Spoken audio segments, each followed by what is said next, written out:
I I apologise for this video. It's a little bit clunky. I wanted to talk about decisions today. As somebody who has felt like they've messed up a lot of them, but also has a few kind of important ones to make, I find it interesting how making decisions can really weigh on our minds. Now, we make decisions pretty much every day. Like, you go through life making decisions. Some are small and really insignificant, require no real thought at all. Do it every day, what you have to eat, kind of, just what you're going to do with things.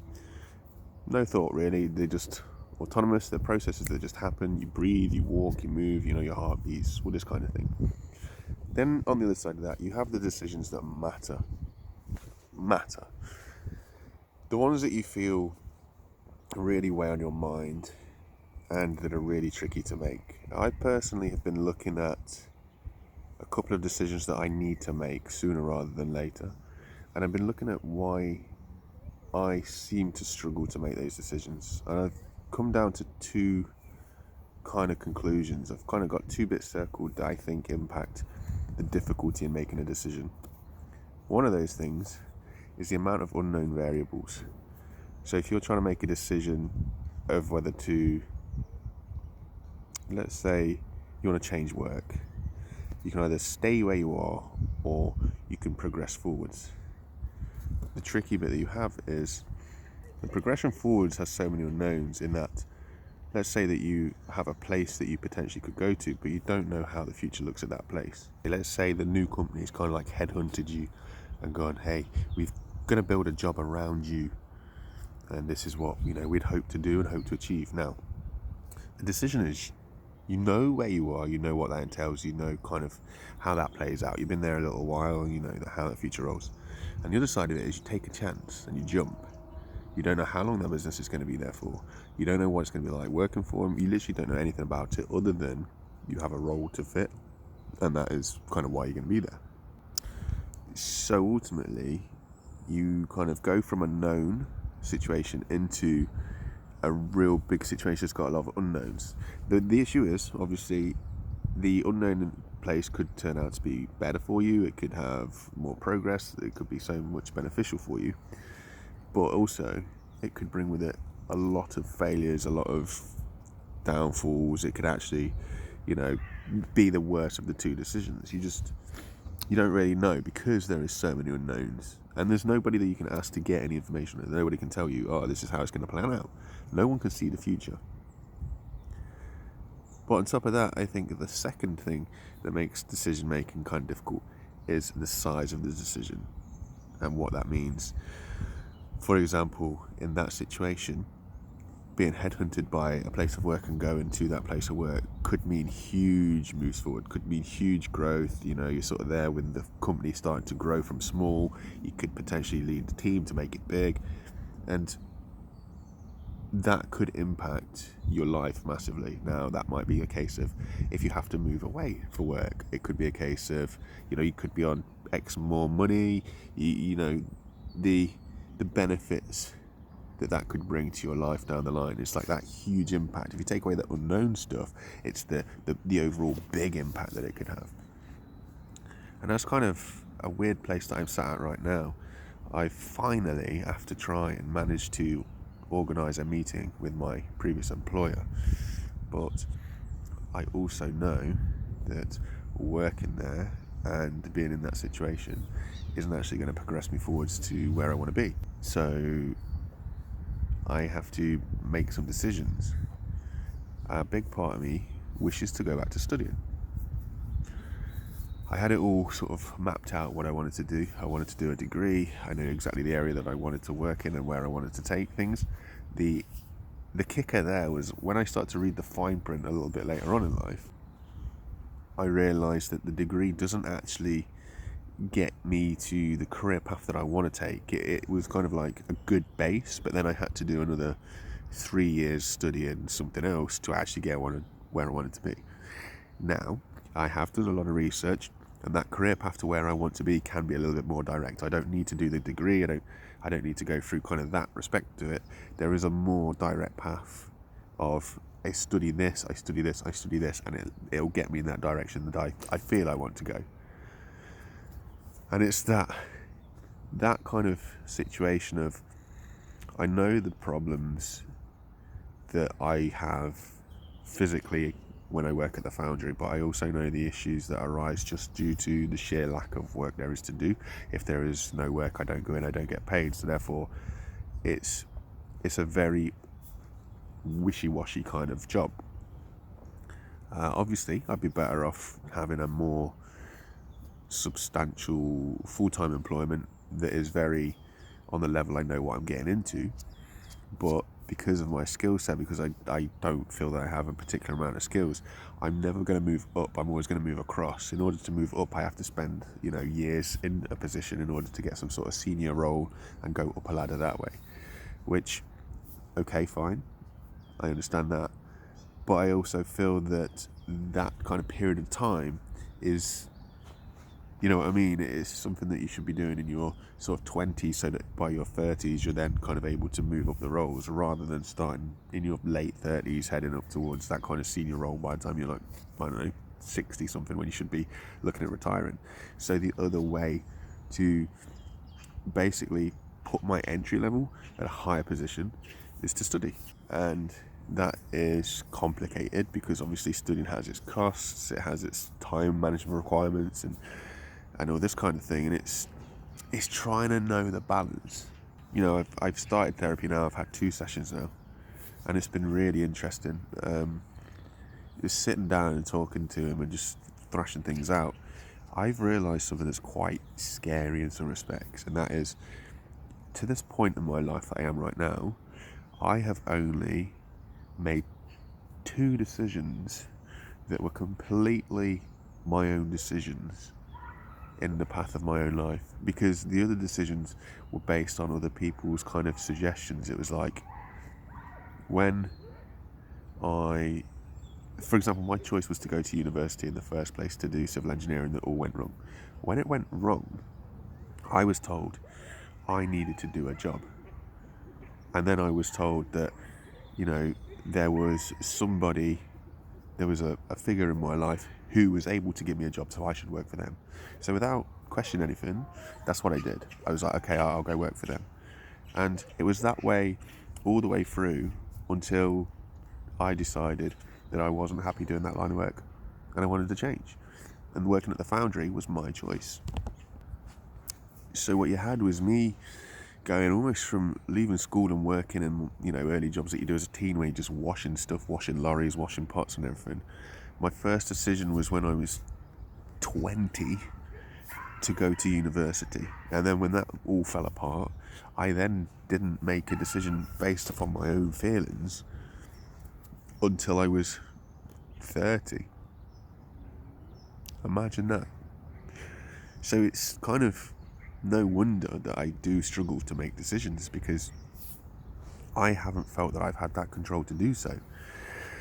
The other side of that coin is obviously with my home life. Because I'm at home, I do run a lot of decisions around my folks. I just think that's something that people do. Maybe not their folks, maybe they run it through friends and peers or whatever else, but you ask the people around you for a little bit of advice and stuff. And I've noticed that one parent is very open to do what you want to do. You've got to try and find yourself if you can, if it's something that you think is right for you, if you can support yourself, kind of thing, will back you 100%. Whereas the other parent is very, almost makes it feel like it's too late and that I shouldn't have this choice, and that what about work? What about work? What about work? What about work? It's almost like they don't believe that I could become something, or they don't believe that I could achieve something, which, let me tell you, is quite disheartening. Now, I've only had 2 sessions with my therapist, and working through things, we have discovered that, let's say unintentionally, because I don't believe there's any malice in the actions, but unintentionally, one parent has really put the twisters on when it comes to emotional manipulation. Now, I don't believe that they know that they're doing it. I really don't. But when you start to look at things, when somebody else is able to dissect things and kind of just asking questions where you get your brain thinking, and you start to look at stuff, you start to realise, holy smokes, like a lot of stuff starts to make sense. It doesn't help you fix it. Don't get me wrong, like there's a lot of stuff that is still very, very broken and it needs fixing, and I don't know how to fix it.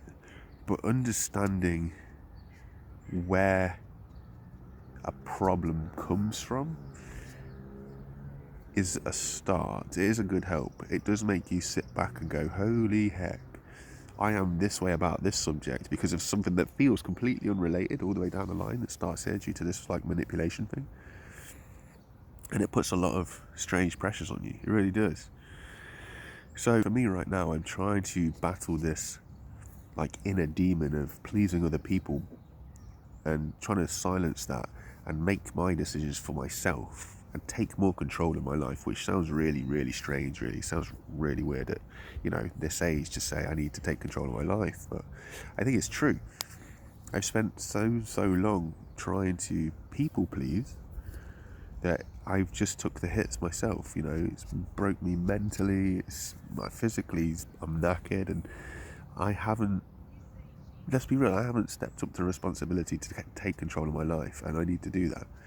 So I'm at this point where it's like, I feel I need to make this really big decision that is going to do that. And I won't lie, I'm petrified because of, I suppose, the way that history is, because of how the past has been. I'm petrified that if I get it wrong, what are the repercussions of that? So I feel that I am at this point in my life now where I need to make a decision. The problem is that decision is 3 years worth of studying. Now, thankfully, after deeper research in my findings are, my path to where I wish to go to is a 1 day a week, kind of intense 1 day a week for however many weeks it takes in order to achieve what I need to achieve, which in my own mind had its own pros and cons. Pros are it's 1 day a week, so that's the rest of the week that I can put towards work. However, cons are I don't know how in-depth that work is. So while it is 1 day a week, like hard kind of classroom working, the other time I probably need some days, let's not say all days, let's just say some days of like intense reading, writing, studying, going through work, doing the whole thing that we're supposed to be studying. So it's trying to find that balance, because if the unknowns are what happens at the end of 3 years, that 3 years goes into the back of it such a huge amount of time. Like, it's that future impact decision. 3 years it's a long time. It's a long time when you're late 30s. 3 years to put towards something feels like holy smokes. In the back of my head though, I'm still thinking, but if I don't do something now, okay, the alternative is to work a job that is base level. In 3 years time I might be a little bit higher up, but it's not going to be a lot in comparison to where I could be after I finished studying. But it's crazy. So in order to go down this path road, I would need to do level 2, level 3, level 4. By level 4, that can have me sort of doing the job role that I wish to do. The level 2 is actually something that I tried to get a free government funded course on. It has come through. Win. I've had it a week and I've just thrown myself at it, because if I want to take it seriously, I feel that is the best thing to do. And it is really, really interesting. Actually, it's really, really interesting.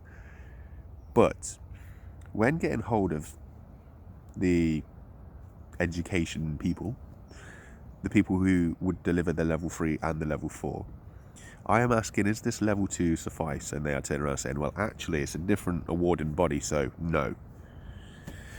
Which is really, really kind of demoralising, that you are studying the exact same thing that you'll be studying, but for some reason it doesn't count. Anyway, that's by the by. I've been throwing myself at that and trying to work through, and now my computer graphics card has gone pop and I can't use my computer. It's kind of bricked it for a bit. Luckily it was under warranty though, because it's going to be stupid money to replace that, but luckily it was under warranty. I now just have to wait for the process to go through, which could take 3 weeks. And bearing in mind that we've also got the Christmas holidays and all this around here, it's going to probably be longer than 3 weeks. So I am trying to do this course, this free course through the government, in the most crooked way that I can imagine. I have a laptop that is older than time itself, doesn't actually connect to the internet anymore. The internet browsers are not supported. It is so old. So I've resulted in using my Xbox to connect to the internet, which has enabled me to give a full screen view of a website, which I need to go through, and I need to read so much information. Now, on a computer, it's really easy to have a million tabs open and just switch between them. It's easy to do that. On a games console, it's not designed specifically with web browsing in mind, so it's a little bit trickier. But we are getting through. I'm ahead of where I need to be. So the 20th is my first assessment date, and today on the 15th, I am one question away completing that first assessment. And it's a short question as well, actually, so I thought I'd just come out for a walk before I just throw myself into my studies all day today. But I just thought it'd be interesting just to talk with you guys about decisions and decision making and what makes it difficult for you, because for me, I have noticed that those two things are the big factors in what makes making a decision tricky. The unknowns and where it could lead, and the sheer size of the impact that it may have. Those are the two biggest sticking points for me. Unknowns, but a decision that has a very small impact, easier to make. Decision that has a very big impact, where there are a lot of knowns, it's still a difficult decision, because it's a big impact that it has on your life. But if you've got a lot of information sat in front of you, it helps you make a better educated, guess to which direction you want to go with that decision. You're more armed with information to make a choice, I think. But when there's a big unknown and there's a big impact on your life, when both those things are in the negative values, it's kind of tricky. It is kind of tricky, for sure. So let me know what you think, please. I'd be very interested on how you make the big decisions that can kind of make or break things. Do you go with a mindset of no decision is permanent, and that you can kind of keep going through life, keep trying stuff, just keep giving it a go, and where one thing fails, you've got to learn lessons rather than let it break you? I don't know. Let me know what you think anyway. Take it easy. I'll catch you guys later.